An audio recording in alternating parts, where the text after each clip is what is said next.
নমস্কার বন্ধুরা, কথা ও কাহিনী চ্যানেলের তরফ থেকে আপনাদের সকলকে বিজয়ার প্রীতি, শুভেচ্ছা ও আসন্ন দীপাবলির অনেক অনেক অভিনন্দন জানাই। শুরুতেই একটি ছোট্ট অনুরোধ, আমাদের গল্প পাঠ যদি আপনাদের ভালো লাগে তবে চ্যানেলটি অবশ্যই সাবস্ক্রাইব করবেন এবং ভিডিওটি শেয়ার করবেন। বন্ধুরা, জীবন তো নদীর মতোই বয়ে চলে, তাই না? সে চলা কখনো উদ্দাম চপল, কখনো ধীর মন্থর, ঠিক যেমন শশীর জীবন অথবা আমাদের সকলের জীবন। আজ থেকে প্রায় কয়েক মাস আগে যখন প্রথম আমার ইউটিউব চ্যানেলটি খুলি, মনে এক রাশ স্বপ্ন ছিল, দুরন্ত কিছু আশা ছিল, আর ছিল ভোরের শিউলির মতো টাটকা কিছু ইচ্ছে। সেসব ইচ্ছে বুকে নিয়েই আমার পথ চলা শুরু। আমার এই ছোট্ট ঘর, একান্ত সাদামাটা কিছু আসবাব, বেশ কিছু বই, কয়েকখানা কবিতা আর কয়েক টুকরো আকাশ ছোঁয়ার ইচ্ছা, সবটুকুই আজ যেন খোলা বই। যখন যেমন ইচ্ছে হয় আমি তেমন আকাশ গড়ি, দেওয়াল জুড়ে আমারই হাতের ছোঁয়ায় ফুটিয়ে তুলি নানান ইচ্ছে গাছ।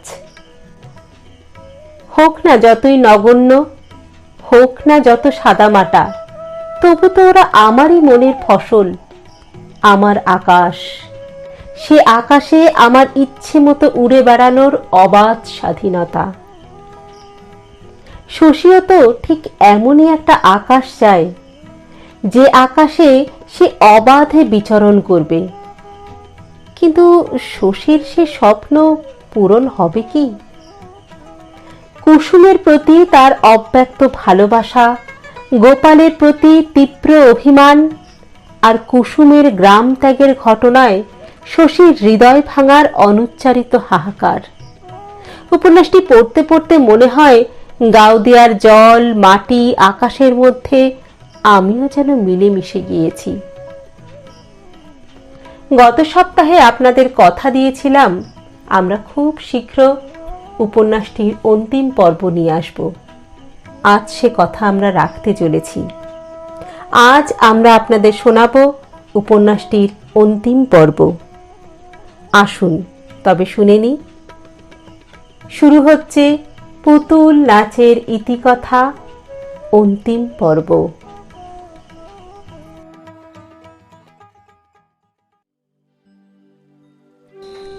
কুন্দু জিজ্ঞাসা করে, মামার কি হয়েছে শশী দাদা? একটু স্নেহ ব্যাকুল স্বরেই জিজ্ঞাসা করে। কুন্দুর ছেলেটির বড় কঠিন অসুখ হইয়াছিল। অনেক চেষ্টায় শশী তাকে ভালো করিয়া তুলিয়াছে। পাকা দালানে একখানা ঘরও দেওয়া হইয়াছে কুন্দুকে, আর দেওয়া হইয়াছে সংসার পরিচালনার কিছু কিছু দায়িত্ব। মুখরা কুন্দু একেবারে বদলাইয়া গিয়াছে।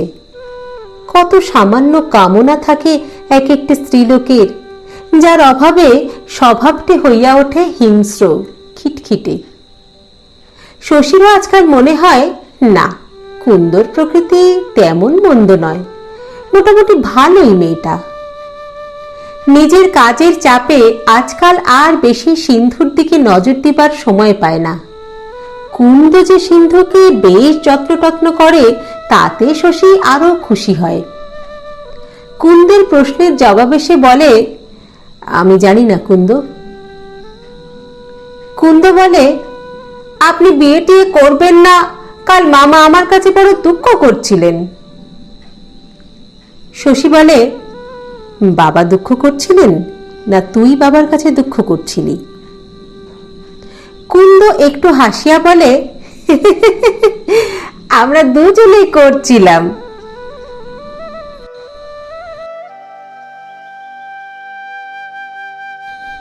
শশী হঠাৎ অবাক হইয়া তাকায় কুন্দর দিকে। এমন খাপসই আলাপ কুন্দ শিখিল কোথায়? হঠাৎ শশীর মনে হয় কুন্দ যেন বড় সুখী, ওর জীবনটা যেন আনন্দে পরিপূর্ণ। একটু ভাবপ্রবণ কুন্দ, একটু ঈর্ষাপ্রবণও বটে। শাড়ি গহনার লোভটাও বেশ একটু প্রবল। স্বামী তার গোপালের মুহুরীদের সঙ্গে মিশ খাইয়া গিয়াছে, তবু কুন্দ এত সুখী যে শখ করিয়া দুই একটা কৃত্রিম দুঃখ বানাইয়া সে উপভোগ করে। তার অভাব অভিযোগগুলিও তাই। কুন্দর অস্তিত্ব এতকাল শশীর কাছে ছিল জড়বস্তুর মতো নিরর্থক। আজ ওর অর্থহীন জীবনে এমন সুখের সমাবেশ দেখিয়া সে যেন খানিকটা ভড়কাইয়া গেল। কি যেন করিয়া দিয়াছে শশীকে কুসুম। সামনে আসিলেই মানুষের চোখে মুখে ব্যাকুল চোখে কি যেন শশী খোঁজে। মুখে হাস্যোচ্ছটা দেখিলে, চোখে আনন্দের ছাপ দেখিলে শশীর মন জুড়াইয়া যায়। সজল চোখে ক্লিষ্ট কাতর মুখে যে দাঁড়ায় শশীর সামনে, তাকে শশীর মারিতে ইচ্ছা হয়। হঠাৎ কুন্দকে বড় ভালো লাগে শশীর। সস্নেহে বলে, তোর কি চাই বলতো কুন্দ? খুব ভালো একখানা কাপড় নিবি বেনারসি? কুন্দ অবাক, বলে, হঠাৎ কাপড় কেন শশী দাদা? শশী গম্ভীর মুখে বলে, দেব, তোকে একখানা কাপড় দেব। এমনি দেব কুন্দ, মিছিমিছি। মিছিমিছি কুন্দকে শশী কাপড় কিনিয়া দেয়। এদিকে আবির্ভাব ঘটে গোপালের গুরুদেবের। ভোলা ব্রহ্মচারী নামে তার খ্যাতি। সুপুষ্ট লোমশ দেহ, মাথা, গোফদাড়ি, ভ্রু সব কামানো, হাতে কুচকুচে কালো একটি দণ্ড, গায়ে গেরুয়া, পায়ে গেরুয়া রং করা রাবার সোলের ক্যাম্বিজ জুতা।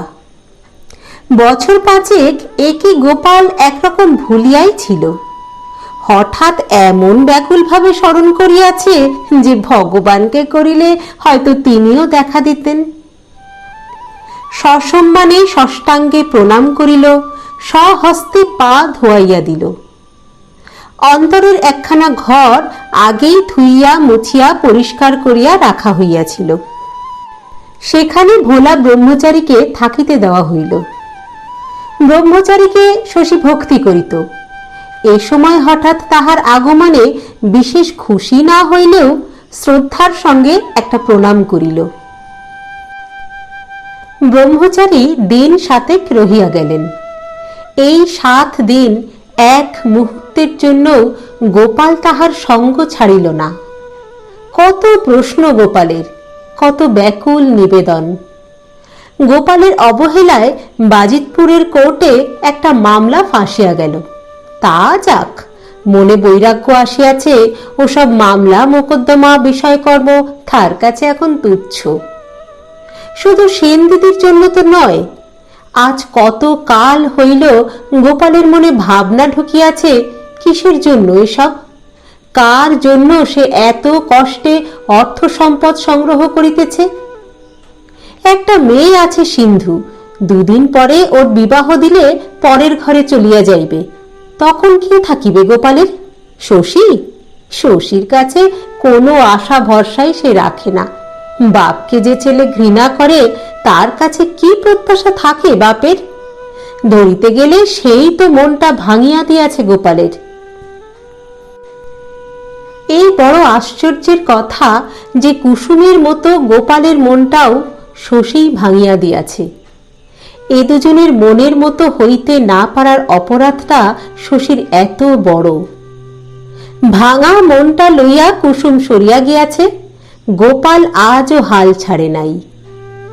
ব্রহ্মচারীর কাছে মনোবেদনা ব্যক্ত করিয়া সে তফাতে যায়।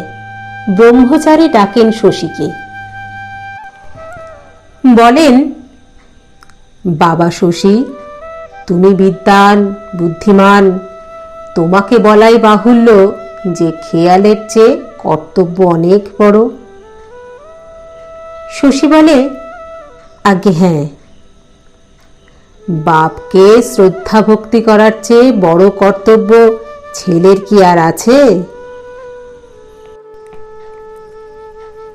ঠিক এমনি ভাবেই বলেন ব্রহ্মচারী, এমনি ভূমিকাহীন কঠোর ভাষায়। কথাটা তাই বড় জোরালো হয়। শশী আহত হইয়া বলে, বাপের প্রতি এটাই ছেলের প্রথম কর্তব্য বই কি? ছেলের মনের ওটা স্বাভাবিক ধর্ম বাবা, যুক্তিতর্কে বোঝানো জিনিস নয়। বাপের স্বভাব মন্দ হলে ছেলে হয়তো বড় হয়ে তাকে সমালোচনা করে, কিন্তু যেমন বাপই হোক, ছেলের মনের অন্ধ ভক্তিটা কিছুতেই যাবার নয়। কম নয় শশী, গুরুকে সে গরুর মতো বোঝায়। 7-8 বছর আগে ভোলা ব্রহ্মচারীর কাছে গোপাল তাহার দীক্ষা দিয়াছিল। ওং স্থানে নম বলিয়া গুরুর মন্ত্র কিছুদিন শশী জপও করিয়াছে। তারপর কত পরিবর্তনই হইয়াছে শশীর। সংক্ষেপে পরিচ্ছন্নভাবে তারপর অনেক জ্ঞানগর্ভ কথাই ব্রহ্মচারী বলেন। শ্রদ্ধার সঙ্গে শুনিয়া শশীও জবাব দেয়। মনে মনে সে টের পায় যে গুরুর চেয়ে জ্ঞানটা তার অনেক বাড়িয়া গিয়াছে, কিন্তু এটা সে প্রকাশ পাইতে দেয় না। শশীকে ব্রহ্মচারীর বড় ভালো লাগে। ছেলের সম্বন্ধে যেসব অভিযোগ গোপাল করিয়াছিল সমস্ত ভুলিয়া গিয়া অনেক কালের সঞ্চিত বাঁধা ধরা উপদেশগুলি নেপথ্যে রাখিয়া নানা বিষয়ে তিনি শশীর সঙ্গে আলাপ করেন। ক্রমে ক্রমে মনে হয় অনেকগুলি বছর আগে তাদের মধ্যে যে গুরু শিষ্যের সম্পর্কটি স্থাপিত হইয়াছিল, আজ তাহা বাতিল হইয়া গিয়াছে। ধর্মের কথা নয়, ইহকাল পাপ পুণ্য সম্বন্ধে প্রশ্নোত্তর নয়, এবার তাদের মুখোমুখি বসিয়া শুধু গল্প করা, অসমবয়সী দুটি বন্ধুর মতো। 2টি দিন এখানে বাস করিতে না করিতে শশীর কাছে একটা মুখোশ যেন ভোলা ব্রহ্মচারীর খসিয়া গেল। ভিতরের আসল মানুষটির সঙ্গে শিষ্যের তিনি পরিচয় ঘটিতে দিলেন। আপন ভোলা সদাশিব মানুষ, অনেকটা যাদবের মতো। ঘটনাচক্রে তিনি ব্রহ্মচারী, সাধ করিয়া নয়। তারপর অভ্যাস হইয়া গিয়াছে।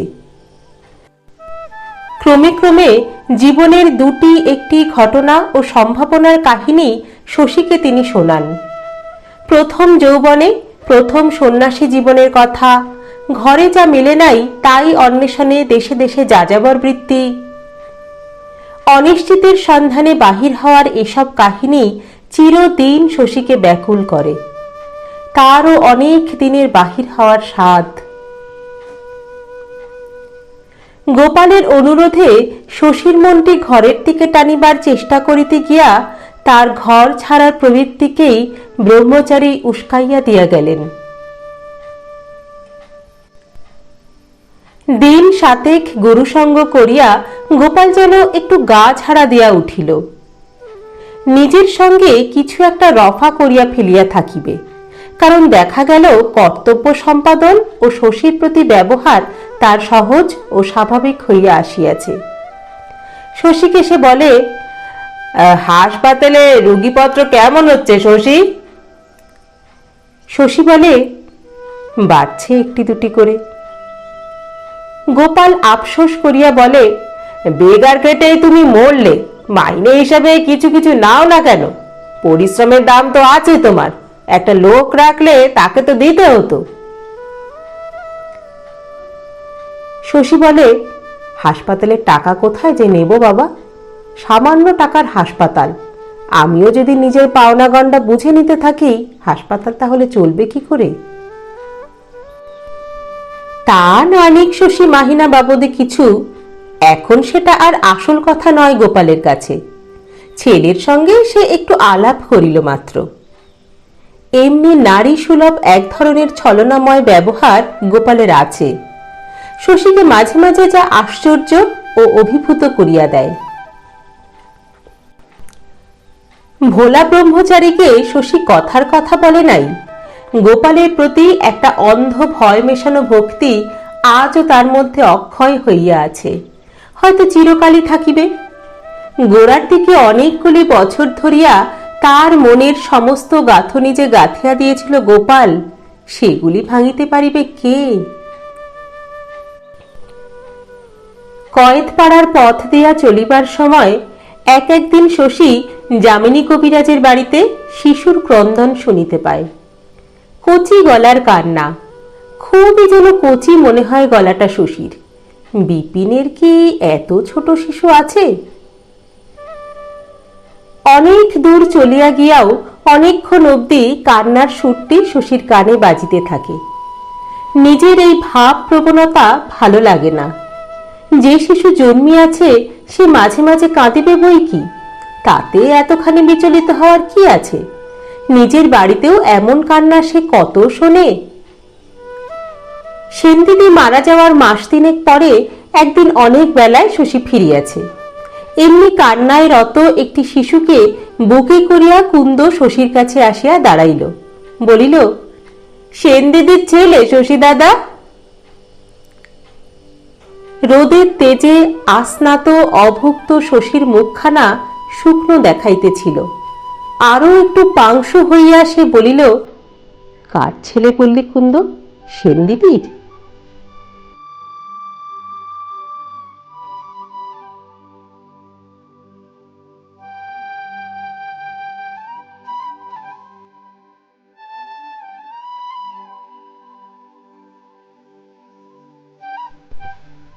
কুন্দ বলিল, হ্যাঁ, পেট থেকে পড়েই তো মাকে খেয়েছে রাক্ষস। কৃপানাথ কোবরে যে শালির কচি ছেলে আছে কিনা তারই মাই খেত। আছে চলে গেল কিনা, মামা তাই আমাকে এনে দিলেন। খোকার সঙ্গে আমার দুধ খাবে, মার মতো শেষে আমাকেও না খায়। একগাল হাসিল কুন্দ। সেনদিদির কাঁথা জড়ানো ছেলে শশীর সামনে মেলিয়া ধরিয়া বলিল, ওকে মানুষ করার জন্য সোনার হার পাবো শশী দাদা। মামার মন আজকাল বড় দরাজ হয়েছে। শশী বলিল, ওকে আনলে কে? মামাই আনলো, এমনি কাঁথা জড়িয়ে বুকের কাছটিতে ধরে। বাড়ির ছেলে মেয়েদের কাছে ঘেঁষতে দেয় না। পরের ছেলে কোলে নেবার মামার রকম দেখে আমি তো হেসে বাঁচি না। আমায় কি বললে জানেন? বললে, ছেলেটা নিলাম রে কুন্দ, আমি মানুষ করতে পারবি? তোকে 10 ভরির হার গড়িয়ে দেব। আমি বললাম, দিন না মামা আমায়, আমার ছেলে মেয়েদের সঙ্গে মানুষ হবে, এতে আর হাঙ্গামার কি? শশী ঝাঁঝিয়া বলিল, কেন তুই এভার নিতে গেলি? এত গয়নার লোভ? মামা বললে আমি তো পারবো না, বলতে পারি না শশী দাদা।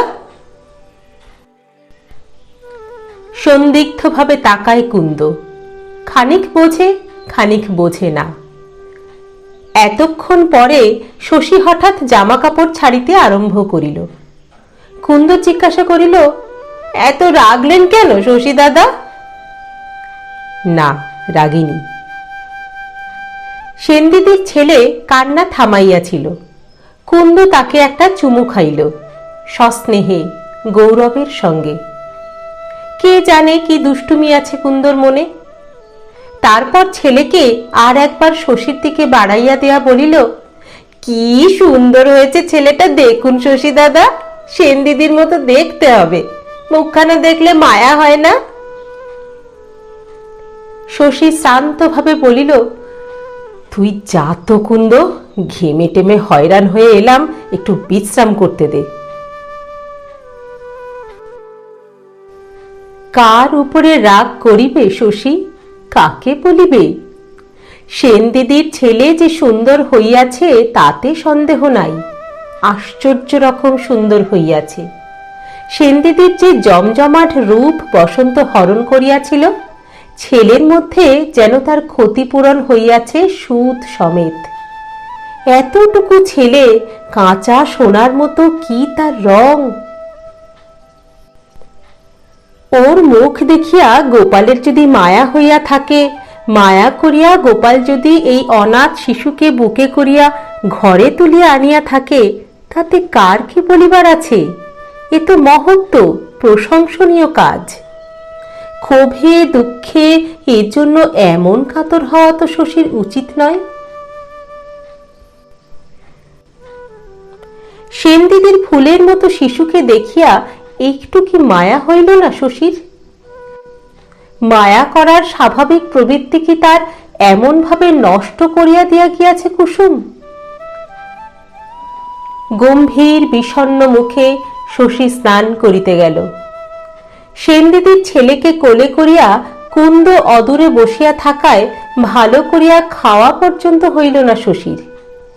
অল্পে অল্পে শরীরটা তার কিছু ভালো হইয়াছে। কি ক্ষুধাই আজ পাইয়াছিল! সমস্ত দুপুরটা শশী নিঝুম হইয়া রহিল। এবার কিছু করিতে হইবে তাহাকে, আর চুপ করিয়া থাকা নয়, আর গরমিল চলিবে না। স্তব্ধ দ্বীপ্রহরে নিস্তেজ শয্যাশায়ী শশীর মনে অসংখ্য এলোমেলো ভাবনা বিস্ময়কর ভাবে শৃঙ্খলাবদ্ধ হইয়া আসিতে থাকে। কোমল মমতাগুলি আলগা ফুলের মতো ঝুরঝুর করিয়া ঝরিয়া যায়। আগুনের আঁচে সরস বস্তু শুকাইয়া ওঠার মতো নিজে সে রুক্ষ কঠোর প্রকৃতির মানুষ হইয়া উঠিতেছে, এমনি একটা অনুভূতি শশীর হয়, একেবারে বেপরোয়া, নির্মম, অবিবেচক। কুসুমের জন্য মন কেমন করিত শশীর, বড় আকুল ভাবে মন কেমন করিত। এত বড় উপযুক্ত ছেলের মর্যাদায় ঘা দিয়া মনকে কি করিয়া দিয়াছে গোপাল, যে সেই মন কেমন করাকে আজ হাস্যকর মনে হইতেছে। সে যে বাড়িতে বাস করে, অম্লান বদনে সেনদিদির ছেলেকে সেখানে গোপাল কেমন করিয়া আনিল? সেনদিদিকে মরমর জানিয়াও শশী যে তার চিকিৎসা করিতে যাইতে চাহে নাই, গোপাল কি সে কথা ভুলিয়া গিয়াছে? শশীর অভিমান এতই তুচ্ছ গোপালের কাছে, সে কি ভাবিবে না ভাবিবে সেটা এতখানি অবহেলার বিষয়। শশীর কাছে তার একটু সংকোচ করিবারও প্রয়োজন নাই। ছেলের সম্বন্ধে এমনি ধারণা গোপালের যে সে ভাবিয়া রাখিয়াছে সেনদিদির ছেলেকে বাড়িতে আনিয়া পুত্র স্নেহে মানুষ করিতে থাকিলেও শশী চুপ করিয়া থাকিবে, গ্রাহ্যও করিবে না। কে জানে, গোপালই হয়তো গ্রাহ্য করে না, শশী চুপ করিয়া থাক অথবা গোলমাল করুক।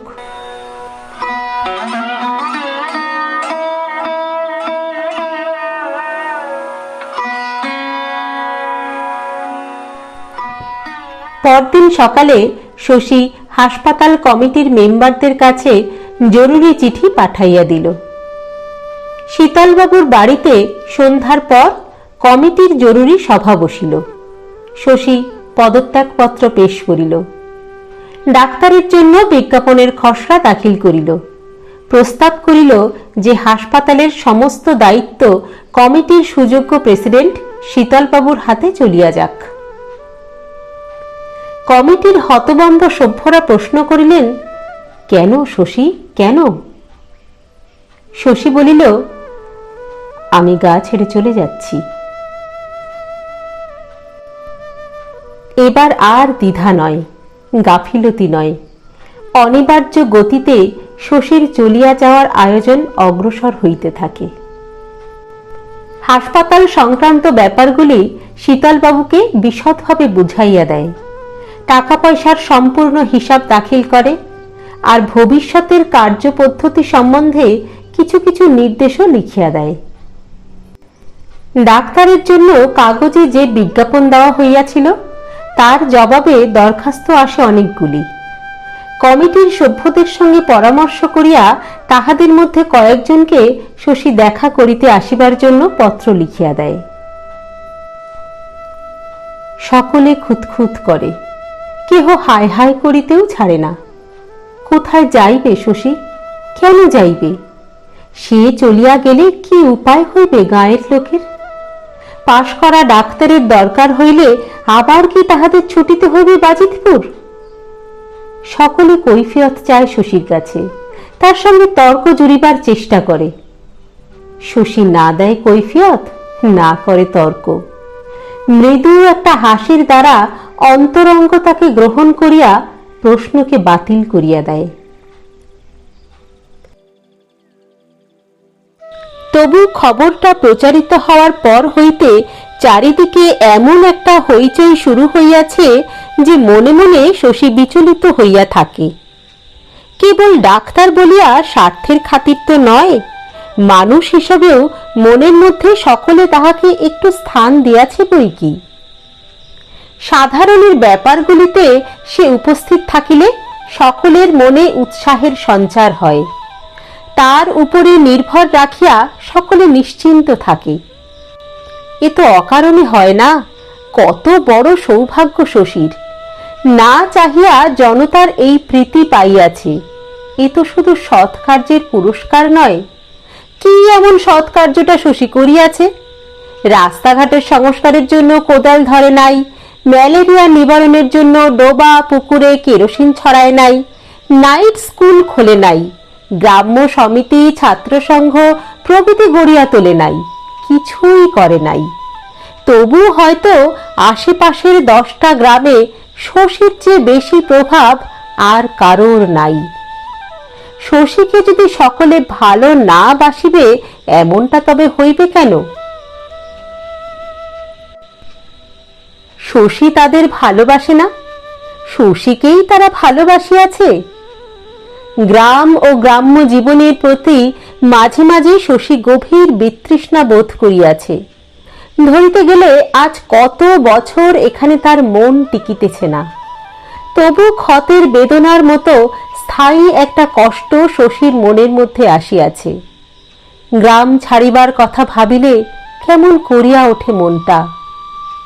এখানে জন্ম শশীর, এখানেই সে বড় হইয়াছে, এই গ্রামের সঙ্গে জড়ানো তার জীবন। কুসুম ছিল বিদেশিনী, যেদিন শখ জাগিল নির্বিকার চিত্তে বিদায় হইয়া গেল। শশী কেন তা পারিবে? রওনা হওয়ার সময় চোখের কোণে জল পর্যন্ত আসিবে শশীর, নিশ্চয়ই আসিবে।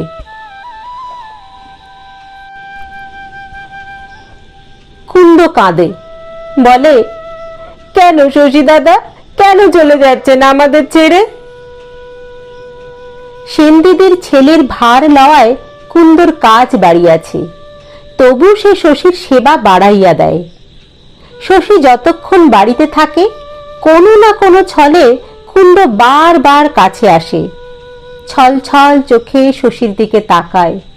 কত কি বলিতে চায় কুন্দ, সব কথা বলিতে সাহস পায় না। কি রে কুন্দ, কি হলো তোর? কুন্দ বলে, আপনার জন্য সবাইকে ফেলে চলে যাওয়া কি ভালো শশী দাদা? কেউ কি তা যায় না কুন্দ? সকলে কি দেশ গায়েই থাকে? যারা যায় পেটের ধান্দায় যায়, আপনার যাবার দরকার? কার স্নেহের অভাবে এমন হুহু করিতেছে শশীর মন যে কুন্দর এতটুকু মমতায় তার মোহ জাগে। মনে হয় আরো একটু মায়া করুক কুন্দ, আরো একটু কাতর হোক।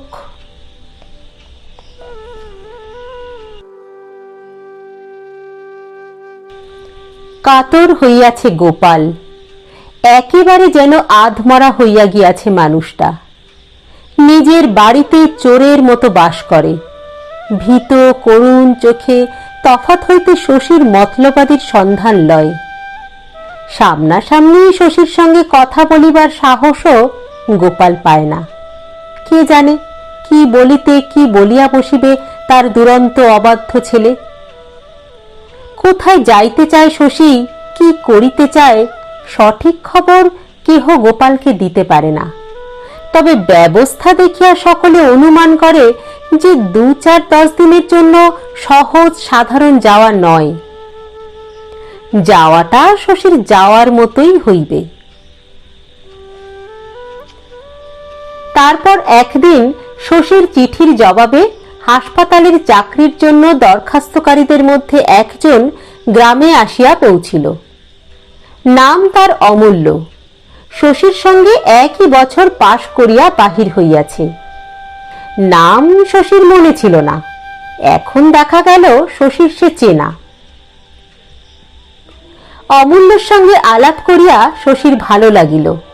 তাছাড়া এই সামান্য চাকরির দাবি লইয়া উপস্থিত হইলে বন্ধুকে কে ফিরাইতে পারে?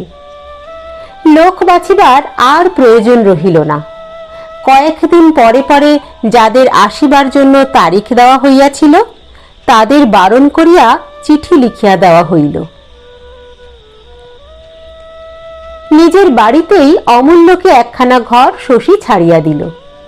বলিল, এ কদিন আমার সঙ্গে সঙ্গে ঘুরতে হবে তোমাকে অমূল্য। রোগীদের চিনে সব বুঝে শুনে নেবে। হ্যাঁ, এবার থেকে সব ভার তোমার। গায়ের লোক যারা তোমায় ডাকবে তাদের অধিকাংশই বড় গরিব। ফিটা তাচ্ছিল্য করতে শিখো, বুঝলে? আর যার যা দেবার ক্ষমতা নিজে থেকেই তারা দেবে। গায়ের লোক ডাক্তার কবরেজকে ঠকাতে সাহস পায় না, বুঝলে হে? সঙ্গে করে অমূল্যকে সে হাসপাতালে লইয়া গেল। নিজের চেয়ারের পাশে তার জন্য চেয়ার পাতিয়া দিল। একটু মোটাসোটা মানুষ অমূল্য, ধীর শান্ত প্রকৃতি, কিন্তু উৎসাহের অভাব নাই। নিবিড় মনোযোগের সঙ্গে সে শশীর কাজ লক্ষ্য করিয়া দেখিল। হাসপাতালের জিনিসপত্র বাড়িঘর দেখিয়া বেড়াইল। নিয়ম কানুনের বিষয়ে প্রশ্ন করিল। মনে হইল এখন হইতেই সে যেন গভীর দায়িত্ব বোধ করিতেছে। শশী চলিয়া যাইবে, আর কখনো ফিরিয়া আসিবে না। এ কথা শুনিবার পর এখানকার সমগ্র নতুনত্বের অন্ধকারে তার নিজের আলোটি জ্বালিবার অধিকার যেন তার জন্মিয়াছে। একটু সমালোচনাও অমূল্য করিল। যেমন বলিল, এই নিয়মটা এমন হইলে ভালো হইত না শশী? এই ব্যবস্থার বদলে এই ব্যবস্থা, ইত্যাদি। এসব সুলক্ষণ। কাজকর্ম অমূল্য যে ভালোই করিবে তার প্রমাণ। কিন্তু মনে মনে শশীর অকারণে ক্ষোভ জাগিতে লাগিল। তার একটা রাজ্য কে যেন বেদখল করিতে আসিয়াছে। কত যত্নে কত পরিশ্রমে শশী যে গড়িয়া তুলিয়াছে তার এই হাসপাতাল। লোকে যে এটা শশী ডাক্তারের হাসপাতাল বলিয়া জানে। ফোড়া কাটা কখানা ছুরি আছে হাসপাতালে, তাও শশীর গোনা গাথা। গ্রাম ছাড়িয়া চলিয়া যাইবে জানিয়াও ধীরে ধীরে হাসপাতালটিকে বড় করিয়া তুলিবার কল্পনা সে তো কম করে নাই। দুদিন পরে এখানে কর্তৃত্ব করিবে অমূল্য। হয়তো উন্নতি করিবে, হয়তো অবনতি হইবে, কিন্তু শশী কিছুই দেখিতে আসিবে না। যাওয়ার কথা ভাবিতে ভাবিতে এমন হইয়াছিল শশীর যে সে যেন ভুলিয়া গিয়াছিল কেহ তাহাকে যাইতে বলে নাই। নিজে সে সাথ করিয়া যাইতেছে। এখনো যাওয়া বন্ধ করিলে তাকে কেউ কিছু বলিতে আসিবে না। কিন্তু না গেলে তার যেন চলিবে না। যাইতে সে যেন বাধ্য। কে যেন গা হইতে তাকে তাড়াইয়া দিতেছে। থাকিবার অধিকার নাই। যাইতে ক্ষোভই বা কিসের শশীর? কত কাল ধরিয়া কতভাবে সে যে তার যাওয়ার কামনাকে পুষ্ট করিয়াছে। যাওয়ার আয়োজন শুরু করিবার সময় দ্বিধা না করিবার, গাফিলতি না করিবার প্রতিজ্ঞাই বা কোথায় গেল শশীর? অমূল্যের মধ্যে নিজের ভবিষ্যৎ প্রতিনিধিকে দেখিয়াই মনটা এমন বিগড়াইয়া গেল। জীবনের বিপুল ব্যাপক বিস্তারের স্বপ্ন দেখিয়া যার দিন কাটিত, এই তুচ্ছ গাওদিয়া গ্রামে এই ক্ষুদ্র হাসপাতালের মোহে আবদ্ধ হইয়া থাকিতে চাওয়ার কথা তার তো নয়। অমূল্যকে দেখিয়া এবং সে কেন আসিয়াছে শুনিয়া গোপাল আরো ভড়কাইয়া গেল। আর সে চুপ করিয়া থাকিতে পারিল না। রাত্রে শশী খাইতে বসিলে কোথা হইতে আসিয়া নীরবে একখানা আসন আনিয়া নিজেই পাতিয়া গোপাল তার পাশে বসিল। পিসি ছুটিয়া জলের গ্লাস দিয়া অদূরে বসিতে যাইতেছিল। গোপাল বলিল, যা তুই কান্ত, পাকঘরে বসবি যা। পিসি চলিয়া গেলে গোপাল বলিল, তুমি কোথায় যাবে শশী? শশী বলিল, প্রথমে আপাতত কলকাতায় যাব। গোপাল বলিল, তারপর পশ্চিম টশ্চিম একটু ঘুরে বেরিয়ে বাড়ি ফিরবে বুঝি? মাসখানেক লাগবে তোমার, না? কলকাতা থেকে বিলেত যাব। বিলেত? মুখে এক গ্রাস ভাত তুলিয়াছিল গোপাল, সেটা গিলিতে গিয়া দম যেন আটকাইতে আসিল। বিলেত কেন? শিখে টিকে আসবো, শশী বলিল। গোপাল ব্যাকুল ভাবে বলিল, তাতে তো অনেক দিন লাগবে শশী, 2-3 বছরের কম নয়। এতকাল আমি একা পড়ে থাকবো গায়ে? শশী আশ্চর্য হইয়া বলিল, একা পড়ে থাকবেন? না, একা নয়, ঘর ভরা আত্মীয় পরিজন থাকিবে গোপালের, গ্রাম ভরা থাকিবে শত্রু মিত্র। তবু শশী না থাকিলে কি একাই যে সে হইয়া যাইবে, এত বড় ছেলেকে কেমন করিয়া গোপাল আজ তা বোঝায়। এ জগতে আর কে আছে একা গোপালের অন্তর জুড়িয়া? হৃদয় তাহার কি রীতি পালন করিয়াছে গোপাল তা জানে না। এ জগতে একটা মানুষকে সে স্নেহ করিতে পারে নাই, নিজের মেয়ে কটাকে পর্যন্ত নয়। তবু শশীর জন্য, একা শশীর জন্য উন্মাদ বাৎসল্য আজও তার বুক জুড়িয়া আছে।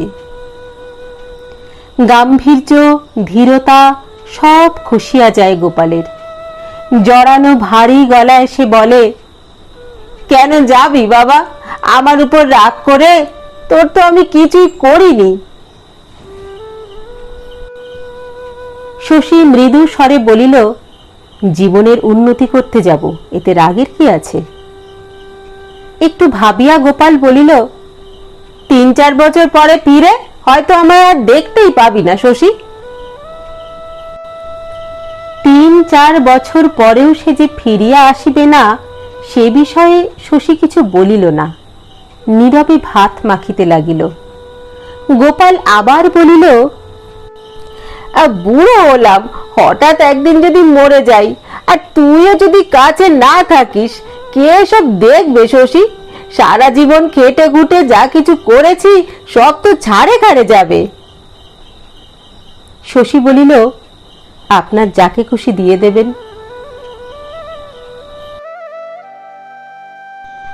এ তো ছেলে মানুষই কথা হলো শশী, রাগের কথা হলো।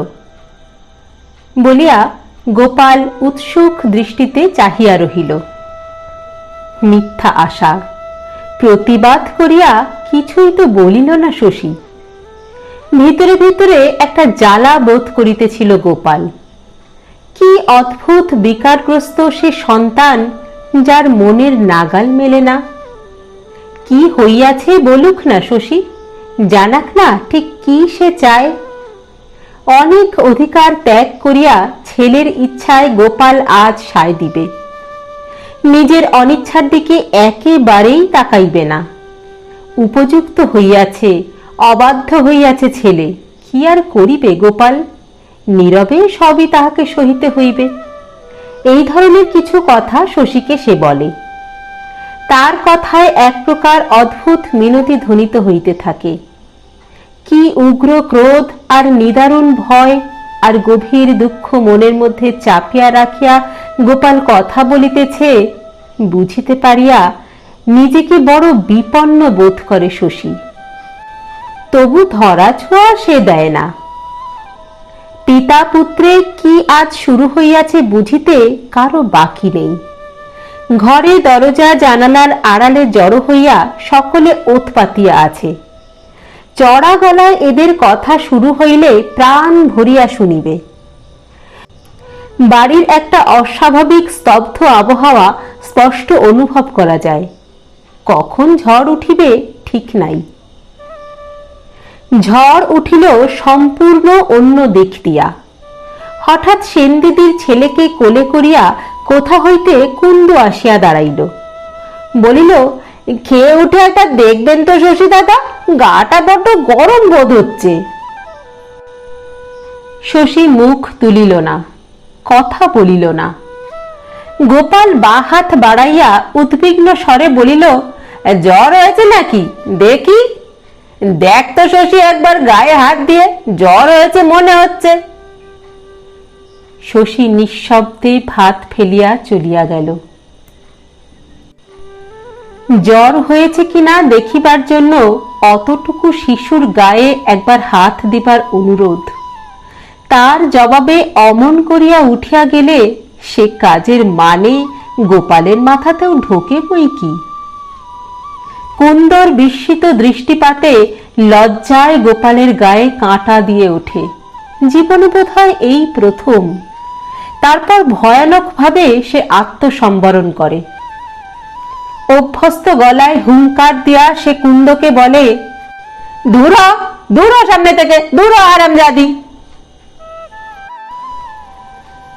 বিনা দোষে এমন গর্জন কুন্দ সহিতে পারে না। প্রথমে সে বিহ্বল হইয়া গেল, তারপরে কাঁদিতে কাঁদিতে চলিয়া গেল নিজের ঘরে। দেখিতে দেখিতে বাড়ির কৌতূহলী মেয়েরা সেখানে গিয়া হাজির। কিছুদিন হইতে এ বাড়ির কাণ্ড কারখানায় সকলেই ভেবাচাকা খাইয়া যাইতেছে। সাহসী কুন্দই সম্প্রতি কর্তাদের একটু নেক নজরে পড়িয়াছিল। আজ তার দুর্দশায় সকলে অল্প বিস্তর খুশি ও আশ্চর্য হইয়া গেল। কেন রে কুন্দ, বকলো কেন তোকে? কুন্দ কি সহজে সে কথা ফাঁস করে? ফোঁস করিয়া সে সকলকে চলিয়া যাইতে বলে। বলে, কেন বিরক্ত করছো আমায়? অনেক তোষামদে একটু ঠান্ডা হয় কুন্দ। তারপর গোপালের রাগের কারণটা ব্যক্ত করে। বলে, আমার যেমন পোড়া কপাল, সেন দিদির ছেলেটাকে শশী দাদার সামনে নিয়ে যেতে মামা বারণ করেছে কতবার, তা কথাটা একদম ভুলেই গেলাম। সাদাসিধে মানুষ বাবু আমি, ওসব ঘোরপ্যাচের কথা কি যে আমার মনে থাকে? সকলে বলে, হ্যালো কুন্দ, ওই ছেলেকে আনার পর থেকে বুঝি শশী এমন রেগে আছে, বাপের সঙ্গে কথা কয় না, বিবাগী হয়ে বেরিয়ে যাবে বলে। কুন্দ বলে, নয়তো কি? একটু হাসে কুন্দ। কে জানি তো তলে তলে এমন বাঁকা মন আমাদের ঠোঁট কাটা কুন্দর। বলে, এই ছেলেটাকে নিয়ে বাপ বেটার কত কি চলছে তা তোমরা কি জানবে, টের পাই আমি। কি হয় দেখার জন্যই তো দুজনে একত্র খেতে বসেছে দেখে ছেলেটাকে নিয়ে গেলাম। অমন গাল খাবো ভাবিনি ছোট মামি। আর এখনই হয়েছে কি, একে নিয়ে কি ভীষণ কাণ্ড হয় দেখো। যেমন তেমন মায়ের ছেলে তো নয় এ। একজন বলিল, তার উপরে মাই খাচ্ছে তোর, না রে কুন্দ, ও ছেলে দেবেই তো ঘরে আগুন। জ্বর বোধ হয় একটু হইয়াছিল ছেলেটার। গোলাপি বর্ণ তাহার আরো লালিমা হইয়া গিয়াছে। তাকাইলে চোখ ফেরানো যায় না এমন আশ্চর্য সুন্দর শিশু।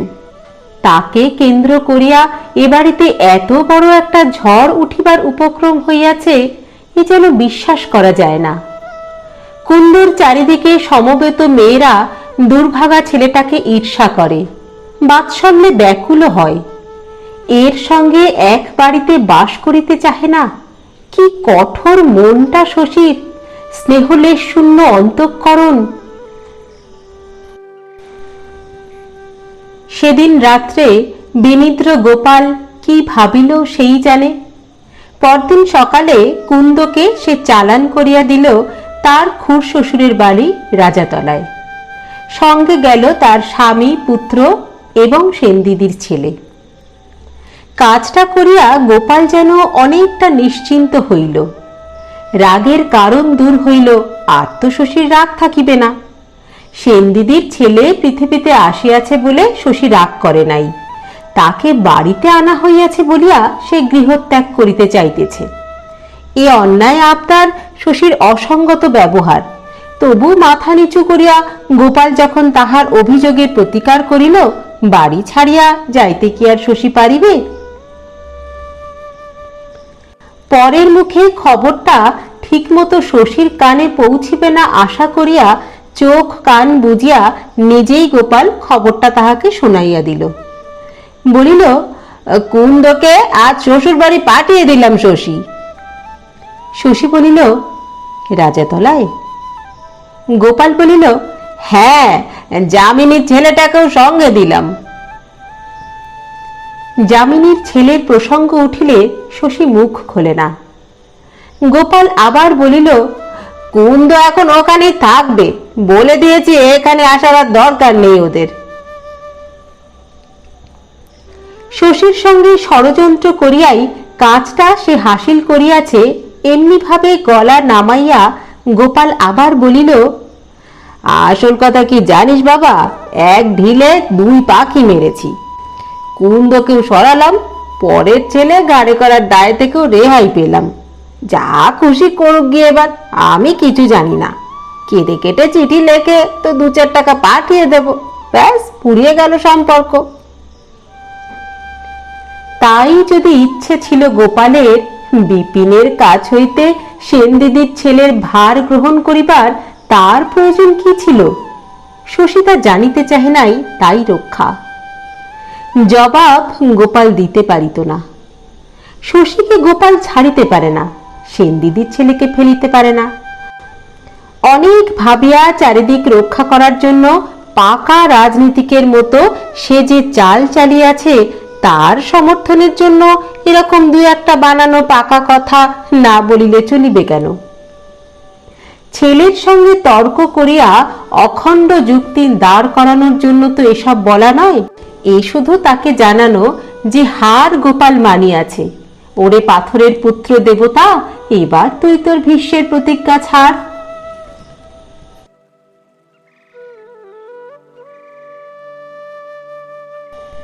সেন দিদির ছেলেকে সরাইয়া রাখার জন্য শুধু নয়, তাকে ধরিয়া রাখার জন্য গোপালকে এমন উতলা হইয়া উঠিতে দেখিলে হয়তো শশী মত বদলাইয়া ফেলিত, আবার হয়তো বাতিল হইয়া যাইত তার গ্রাম ত্যাগের কল্পনা। এখন বড় দেরি হইয়া গিয়াছে। মন তো শশীর কখন চলিয়া গিয়াছে দূরতর দেশে, নবতর জীবন যাপনে। এখন শুধু বোঝকা ঘাড়ে সেখানে পৌঁছনো বাকি, তাও 2-4 দিনের মধ্যেই ঘটিবে।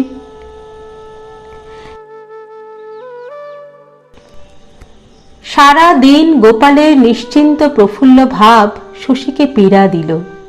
সে বুঝিতে পারিল গোপাল ধরিয়া লইয়াছে তাদের মধ্যে সমস্ত গোলমাল মিটিয়া গিয়াছে। দিনগুলি অতঃপর যেমন সহজভাবে কাটিতেছিল তেমনি ভাবেই কাটিতে থাকিবে। এমন একটা জটিল ব্যাপারের এত সহজে এরকম মনোমত পরিণতি ঘটিবে, গোপালকে ইহা বিশ্বাস করিতে দেখিয়া আশ্চর্যও শশী কম হইল না। তার কাছে কি প্রত্যাশা করে গোপাল? এমন আকুল আগ্রহে কেন সে তাকে ধরিয়া রাখিতে চায়? মতে তাদের কখনো মিল হইবে না। প্রতিদিন খিটিমিটি বাঁধিবে, স্নেহ মমতা শ্রদ্ধা ভক্তির পাহাড়কে চাপা দিয়া স্তূপাকার হইয়া উঠিবে অশান্তির হিমালয়।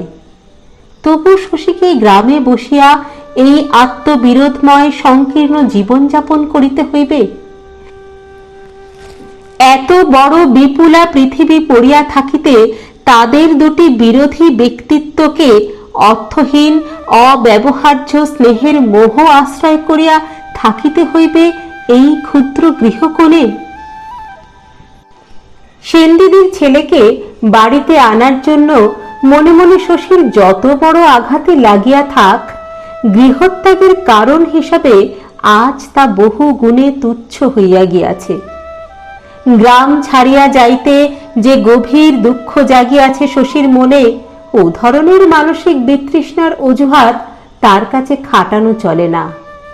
আরো বড় লোভ, আরো বড় আকর্ষণ দরকার, অথচ গোপালের পক্ষে তা ধারণা করা অসম্ভব। শশী চলিয়া গেলে তার যাওয়ার ওই একটি কারণের কথাই গোপাল জানিয়া রাখিবে, সেনদিদির ছেলেকে বাড়ি আনা। শীতলবাবু ডাকিয়াছিলেন। অমূল্যের সঙ্গে সন্ধ্যার পর শশী তার বাড়ি গিয়াছিল। অমূল্যকে জল টল খাওয়াইয়া শীতলবাবু সকাল সকাল ছাড়িয়া দিলেন। শশীকে ছাড়িলেন রাত্রির আহারের পর, অনেক রাত্রে। শীতলবাবু আর এক বিপদ হইয়াছে শশীর, দুবেলা ডাকেন, আর গেলেই কথায় কথায় পাগল করিয়া তোলেন শশীকে। বাড়ি ফিরিয়া শশী দেখিল আহারের স্থানে পাশাপাশি দুখানা আসন পাতা আছে, এবং যে গোপাল 8টায় খাইতে বসে সে আজ তার প্রতীক্ষায় 11টা পর্যন্ত না খাইয়া বসিয়া আছে। এত দেরি করলে যে শশী, চট করে মুখ হাত ধুয়ে এসো, বসে পড়ি আমরা। শশী বলিল, আপনি বসুন, আমি খেয়ে এসেছি। শীতলবাবু না খাইয়ে ছাড়লেন না। গোপাল ক্ষুণ্ণ হইয়া বলিল, আজ রান্নার একটু আয়োজন করতে বলেছিলাম বাবা, ভাবলাম পরের ছেলে একটি বাড়িতে এসে আছে, আজ বাদে কাল চলে যাবে, একদিন একটু আয়োজন পত্র করে খাওয়াই। তুমি খেয়ে আসবে বাইরে থেকে, তা তো জানতাম না। শশী জিজ্ঞাসা করিল, পরের ছেলেকে? গোপাল বলিল, অমূল্যবাবুর কথা বলছি। আহা, ডেকে ডুকে এনে চলে যেতে বললে বড় লাগবে বেচারির মনে। শশী বলিল, অমূল্য চলে যাবে কেন? ওকেই তো হাসপাতালের কাজ দেওয়া হয়েছে। গোপাল সভয়ে বলিল, তুমি থাকতে ও আবার কি করবে শশী? হ্যাঁ?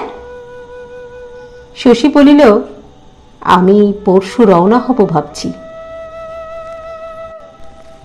পরশু? গোপালের মুখে আর কথা ফুটিল না। শশী ঘরে চলিয়া গেলে সে একেবারে বাহিরের দাওয়ায় গিয়া অন্ধকারে কাঠের বেঞ্চিটাতে বসিয়া রহিল।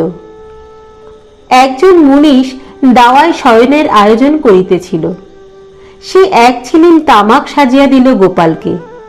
তারপর মনিবের সামনে শুইয়া পড়িতে না পারিয়া বিছানায় চাটাইয়ের উপর উবু হইয়া বসিয়া শান্তিবশত জোরে একটা নিঃশ্বাস ফেলিল। আজ আবার ব্রহ্মচারীকে মনে পড়িতেছে গোপালের। সেনদিদির মৃত্যুর পর মনে যে গভীর বিষাদ ও বৈরাগ্য আসিয়াছিল, ব্রহ্মচারীর মুখে নীরস আধ্যাত্মিক কাহিনী শুনিতে শুনিতে এক আশ্চর্য উপায়ে তার ঘোরটা কাটিয়া গিয়াছিল।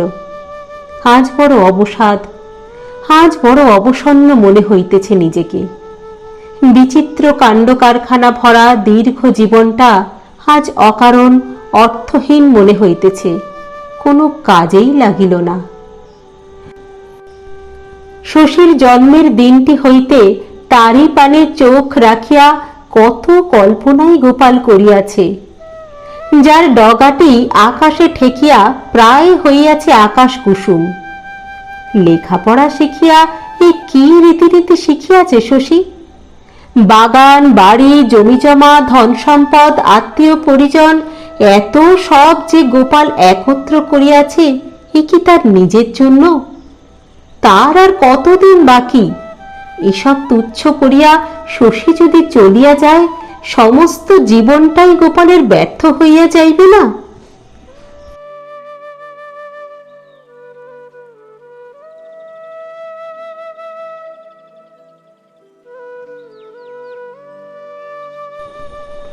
এত রাত্রে সে একবার অমূল্যর ঘরে যায়। অমূল্যকে জাগাইয়া বলে, একটা কথা শুধাই বাবু তোমাকে, শশী পরশু চলে যাবে, আমায় যে বলনি। রাত দুপুরে ঘুমন্ত মানুষকে তুলিয়া গোপালের এই কৈফিয়ত দাবি করা অমূল্যকে ভড়কাইয়া দেয়। সে বলে, আমি জানতাম না, কবে যাবে শশী আমায় কিছু বলেনি।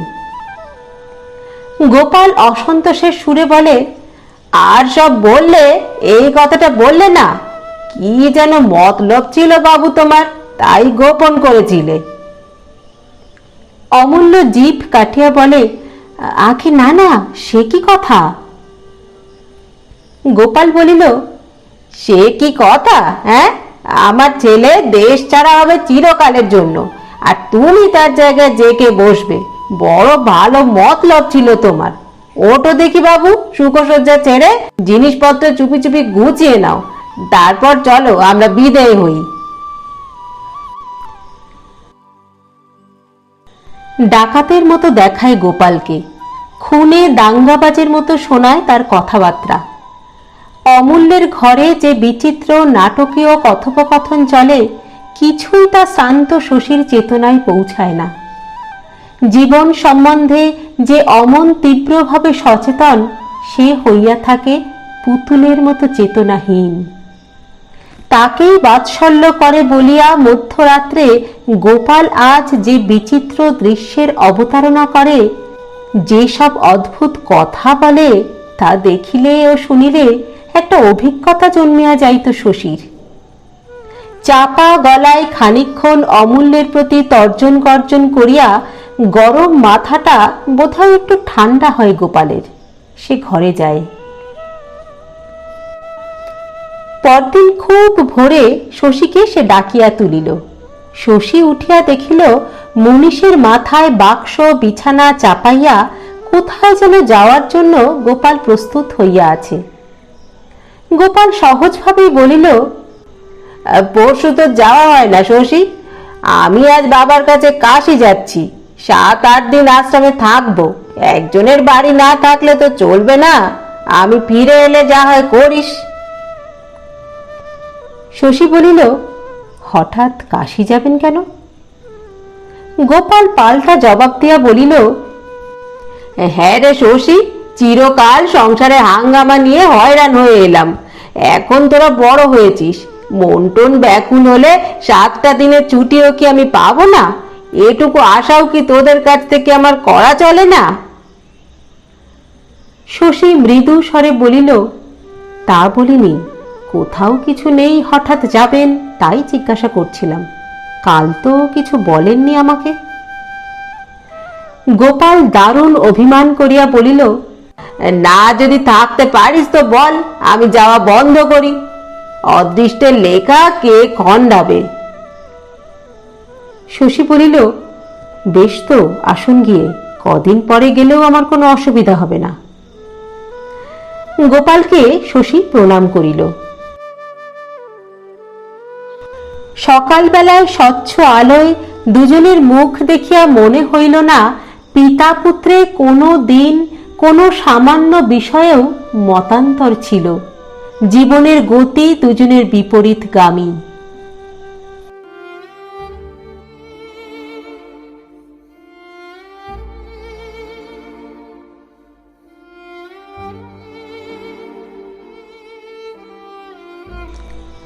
সেই যে গেল গোপাল, আর ফিরিল না। সংসারী গৃহস্থ মানুষ সে। সমস্ত জীবন ধরিয়া ফল পুষ্প শস্যদায়ী ভূমিখণ্ড, সিন্দুক ভরা সোনা রূপা, কতগুলি মানুষের সঙ্গে পারিবারিক ও আরও কতগুলি মানুষের সঙ্গে সামাজিক সম্পর্ক, দায়িত্ব, বাধ্যবাধকতা প্রভৃতি যত কিছু অর্জন করিয়াছিল, সব দিয়া গেল শশীকে। মরিয়া গেলে যেমন দিত।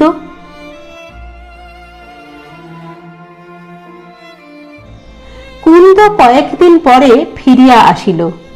রাজাতলা হইতে গোপাল সেনদিদির ছেলেকে সঙ্গে লইয়া গিয়াছে। কুন্দ সোনার হার কিনিবে বলিয়া 200 টাকাও তাকে দিয়া গিয়াছে।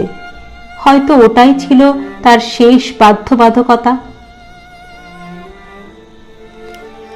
কি আর করিবে শশী, এ ভার তো ফেলিবার নয়। গভীর বিষণ্ণ মুখে একে একে যাওয়ার আয়োজনগুলি বাতিল করিয়া দিল। 2 মাসের মাহিনা পকেটে পুরিয়া অমূল্য ফিরিয়া গেল। গায়ে থাকিতে হইলে হাসপাতালে প্রত্যেক রোগীর নাড়ি টিপিতে না পারিলে শশীর চলিবে কেন? কাজ আর দায়িত্ব ছিল জীবনে। কাজ আর দায়িত্বের জীবনটা আবার ভরপুর হইয়া উঠিল।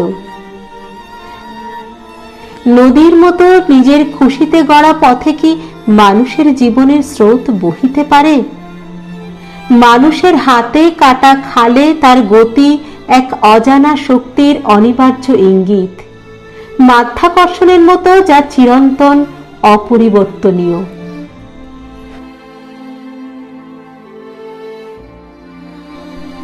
মামলা করিতে শশী বাজিতপুরে যায়। ফিরিবার পথে চোখ তুলিয়া দেখিতে পায় খালের ধারে বজ্রাহত একটা বট গাছ শুকনো ডালপালা মেলিয়া দাঁড়াইয়া আছে। গাউদিয়ার ঘাটে গোবর্ধন নৌকা ভিড়ায়। নন্দলালের পাট জমা করা শূন্য চালাটা প্রায় ভাঙিয়া পড়িয়াছে দেখিয়া শশীর মনে হয় নন্দলালের পাপ জমা করা বিন্দুর দেহটাও হয়তো এতদিনে এমনি ভাবে ভাঙিয়া পড়িয়াছে। জোরে আর আজকাল শশী হাঁটে না, মন্থর পায়ে হাঁটিতে হাঁটিতে গ্রামে প্রবেশ করে। গাছপালা, বাড়িঘর, ডোবা পুকুর জড়াইয়া গ্রামের সর্বাঙ্গ সুন্দর রূপের দিকে নয়, শশীর চোখ খুঁজিয়া বেড়ায় মানুষ, যারা আছে তাদের, যারা ছিল তাদের। শ্রীনাথের দোকানের সামনে বাঁধানো বকুল তলায়, কয়েতপাড়ার পথে, যামিনী কবিরাজের বাহিরের ঘরে হামানদিস্তার ঠক ঠক শব্দ শশী আজও শুনিতে পায়। এ বাড়ির মানুষের ফাঁক মানুষ পূর্ণ করিয়াছে। যাদবের বাড়িটা শুধু গ্রাস করিতেছে জঙ্গলে, পরাণের বাড়িতেও এখনো লোক আসে নাই। তার ওপাশে তালবন, তালবনে শশী আর কখনো যায় না। মাটির টিলাটির উপর উঠিয়া সূর্যাস্ত দেখিবার শখ এ জীবনে আর একবারও শশীর আসিবে না।